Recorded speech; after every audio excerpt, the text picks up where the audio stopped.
los tributos municipales en Venezuela con relación a la imposición tributaria municipal. Quien les habla, Javier Peña Díaz. Los acompañaré en esta oportunidad para discutir este interesante tema. ¿Cuáles son los tributos municipales? Primero, la Constitución de la República Bolivariana de Venezuela establece cuáles son las potestades tributarias municipales y le establece un elenco de competencias en materia de impuestos municipales. Pero la Ley Orgánica del Poder Público Municipal desarrolla esas competencias y establece de entrada los impuestos de actividad económica, de industria, comercio, servicios y de índole similar, que es uno de los impuestos más importantes que tiene el municipio. Está el impuesto sobre inmuebles urbanos o propiedad inmobiliaria, como lo llamamos, el impuesto de vehículos, el impuesto de espectáculos públicos, el impuesto de juegos y apuestas lícitas, el impuesto sobre propaganda y publicidad comercial, el impuesto sobre transacciones inmobiliarias y el impuesto territorial rural. Este es el elenco de impuestos, sin menoscabo de que el municipio a través de ordenanza desarrolle otros, siempre y cuando no invadan competencias nacionales y competencias estadales. ¿Cuáles son las características de los tributos municipales? Uno, que tienen autonomía en su creación y administración. ¿Cómo lo hacen? A través de ordenanzas donde establecen las reglas de juego de ese tributo. Deben respetar principios constitucionales tributarios, constitucionales que le dan competencia a la República, a los estados y por supuesto a los municipios.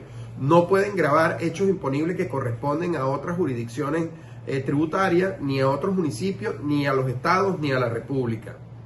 Y está limitado a la jurisdicción territorial del municipio. Es decir, esa ordenanza que crea el impuesto está vigente y se aplica en el territorio de ese municipio solamente.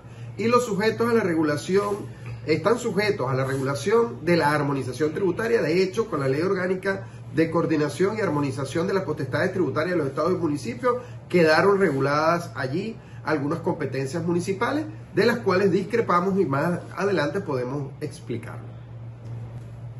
De entrada, en Venezuela tenemos que saberlo, los tributos son tres: los impuestos, las tasas y las contribuciones especiales. Ya hablamos de los tributos municipales, hablemos de las tasas.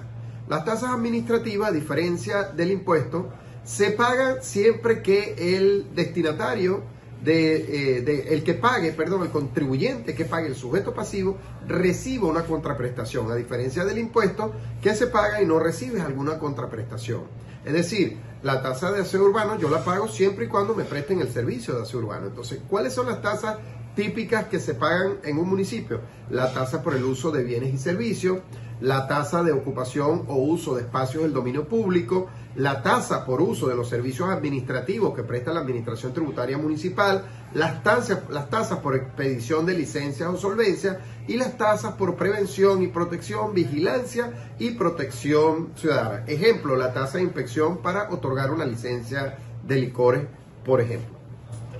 Las contribuciones especiales, que es el otro tipo de tributo, tiene que ver con contribuciones por mejora sobre la plusvalía de propiedades por el cambio de uso o intensidad de aprovechamiento, y la otra es las contribuciones por construcción de obras públicas o realización de actividades municipales. Un ejemplo plausible es si yo tengo en una zona comercial, en un desarrollo comercial, y yo hago un bulevar que le incrementa el valor de esos inmuebles, por supuesto podemos a través de una ordenanza pues cobrar una contribución especial por mejoras de esa área que por supuesto le dio un valor agregado a cada una de las propiedades y le da un valor agregado a la actividad comercial que allí se desarrolla. Hay tres conceptos claves que tenemos que saber y manejar en el tema de los impuestos municipales. Uno tiene que ver con la base imponible, el otro tiene que ver con el hecho imponible y el otro con las alícuotas. ¿Qué es el hecho imponible? Bueno, es el presupuesto de hecho que establece la norma que da nacimiento a la obligación tributaria. En el caso de la actividad económica, por ejemplo, en un municipio, el hecho imponible ocurre en el momento que el contribuyente o sujeto pasivo entra al municipio y ejecuta una actividad en territorio del municipio. Allí nace la obligación de pagar el tributo o el impuesto de actividades económicas. ¿Cuál es la base imponible? Siguiendo el ejemplo del impuesto de actividad económica, es los ingresos brutos efectivamente percibidos por el contribuyente. Es decir, si yo facturo y cobré ese ingreso que percibí por esa factura, es la base imponible para el cálculo del impuesto de actividad económica, excluyendo el IVA, por supuesto. Y la alícuota, que es el porcentaje que se aplica a la base imponible para hacer la determinación tributaria o la determinación de la cuota tributaria o impuesto a pagar. Es importante hacer una diferencia para entender mejor el esquema de los tributos municipales comparándolos con impuestos nacionales. Por ejemplo, el impuesto municipal de actividades económicas versus el impuesto sobre la renta. Ámbito de aplicación, uno es municipal y otro es nacional. Las bases imponibles, el del impuesto de actividad económica es los ingresos brutos efectivamente percibidos por el contribuyente, en el del impuesto sobre la renta es el enriquecimiento neto. La periodicidad, en uno generalmente es anual y en el otro es por mandato de la Ley Orgánica del Poder Público anual, pero sin menoscabo de que el municipio establezca pagos por mensualidades, que es lo que se hace. Eso los diferencia en ese sentido. El impuesto sobre inmuebles urbanos versus el impuesto sobre o a los grandes patrimonios. El impuesto, uno es municipal, el otro es nacional, como lo dijimos en el ejemplo anterior. El objeto de la propiedad inmobiliaria versus el objeto de los impuestos a los grandes patrimonios varía en que, uno, mi propiedad de ese inmueble que tengo en el municipio paga ese impuesto inmobiliario, mientras que los grandes patrimonios, que incluye además de ese, todo lo demás que tenga, paga también un impuesto adicional. Ambos se cobran por separado, la imposición es por separado porque tienen objetos distintos. Este nada más es propiedad inmobiliaria y este tiene como objeto toda propiedad que se considere como grandes patrimonios. Los sujetos pasivos, en el caso del impuesto municipal, es el que tenga propiedad en el área urbana del municipio, mientras que el otro es de ámbito nacional. Tengas donde tengas la propiedad, es sujeto al impuesto a los grandes patrimonios. Y luego viene las tasas por servicio de aseo urbano versus las tasas aduaneras, por ejemplo. Bueno, tú pagas la tasa de aseo urbano siempre y cuando te presten el servicio de recolección de la basura, mientras que las tasas aduaneras, siempre y cuando utilices los servicios aduaneros, pues tienes la obligación de pagar las tasas por servicio de aduana o prestadas en los puertos del país. Luego tenemos que esta potestad tributaria o esta imposición tributaria municipal tiene algunas limitaciones. Unas han sido impuestas por la Ley Orgánica de Coordinación y Armonización de las Potestades de los estados y los municipios, y otras han sido impuestas por el Tribunal Supremo de Justicia, como por ejemplo, en la potestad tributaria municipal y las limitaciones existen dos sentencias, la 0078 del 2020 y la 672 del 2017.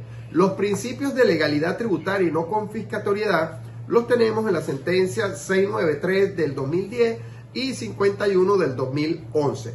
La relación entre la potestad tributaria nacional y la potestad tributaria municipal en la sentencia 180 del año 2013. Allí se desarrolla todo lo que es un andamiaje de hasta dónde se encuentra limitada la potestad tributaria. Pero adicional a eso, la Sala Constitucional y la Sala Político-Administrativa han hecho un trabajo como de cirugía exacta en relación a delimitar algunas cosas donde el municipio no puede o no tiene competencia. Por ejemplo, sobre instituciones educativas del país, el impuesto de actividad económica no debe sujetar a esos sujetos al impuesto municipal. Sin embargo, hay quienes sí lo hacen. Y eso que en la sentencia 1310 del 2012 se dejó sentado este criterio, ratificada en la 098 del 2015 y en la 420 del 2012.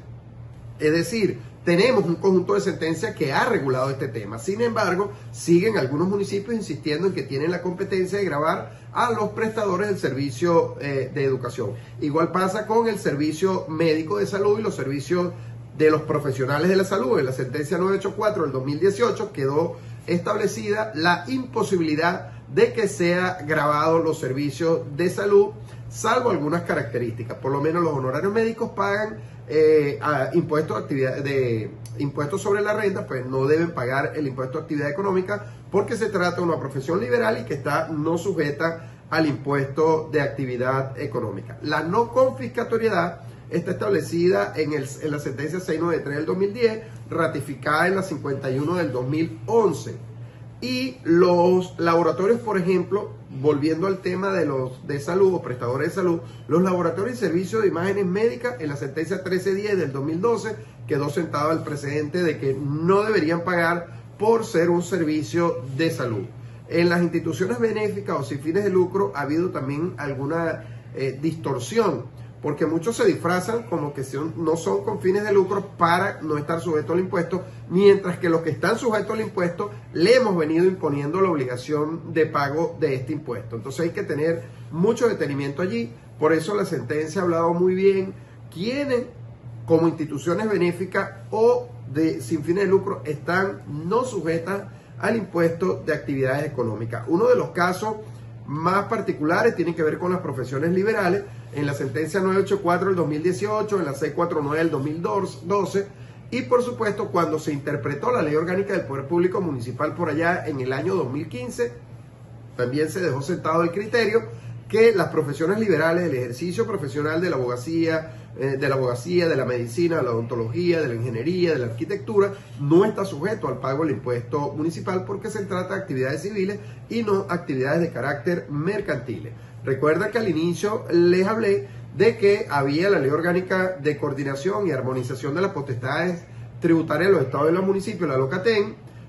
Había en el año 2023 publicado pues la armonización o la pseudo armonización tributaria que hubo para las potestades de los estados y los municipios. Para mí, en mi concepto como abogado y tributarista, considero que lo que hubo fue un exceso de parte del gobierno nacional, del Ministerio de Finanzas, en controlar, inmiscuirse en potestades que son tributarias municipal para simplemente rebajar algunas alícuotas, porque no hubo armonización como tal, no hubo un estudio concreto, serio, eficiente, efectivo, eficaz, para hacer una verdadera armonización. Lo que hubo fue un control a los 335 municipios, donde bajo las alícuotas en algunos ramos económicos, pero en otros lo dejé igual, incluso superiores.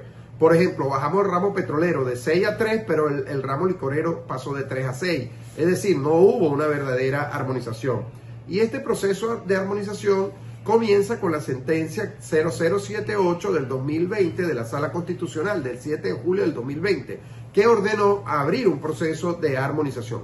Luego en la 0118 del 18 de agosto del 2020, algunos municipios ya habían presentado su armonización y fueron liberados de las medidas cautelares. Y el 16 de junio del 2017 también se tocó el tema de la armonización. Y en la sentencia 1541 de la Constitucional del 17 de octubre del 2008, de igual manera se tocó el tema de la armonización. Así que en Venezuela queda mucha tela que cortar, queda mucho por analizar, pero lo que hubo fue una imposición más allá de una verdadera armonización. Espero se queden con nosotros en su canal de YouTube y podamos seguir compartiendo temas interesantes sobre la imposición tributaria estatal y municipal. Muchísimas gracias.